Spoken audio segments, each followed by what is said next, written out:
here's something that I do as I get, 75%, or this could be like a Saturday night thing.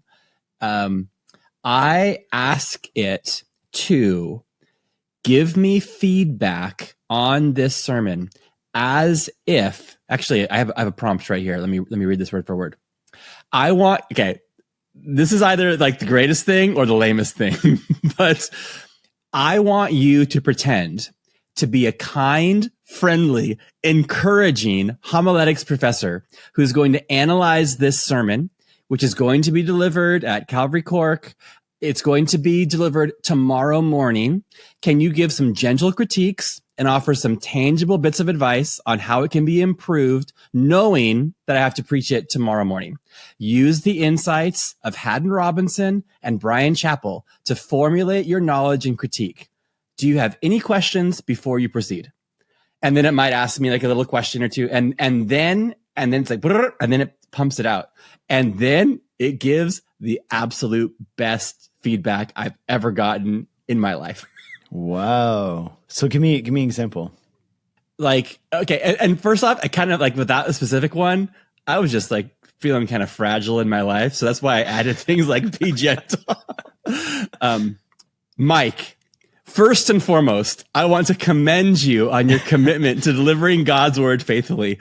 Preaching is no small stat. So then it kind of goes on. It's the critique sandwich. Yeah. And then it gives, here's the strengths, there's a strong thematic focus. There's an engaging and relatable introduction. You're faithful to the text. You have a good tone. And then areas of improvement. It says that you need to clarify the main preaching idea. What's the big idea? And then it offers a big idea. Perhaps you could do this.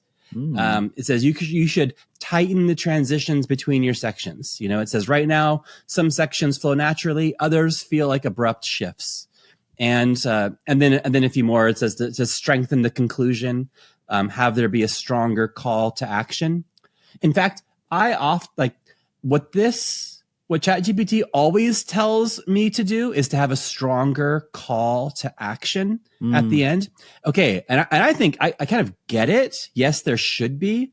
But also I think that sometimes a critique is like, I need to be telling people to do more things. Yeah. And that maybe is maybe a misunderstanding of Christian preaching that isn't necessarily always only ever going to end with, now at the conclusion, here's 4 things you needed to do.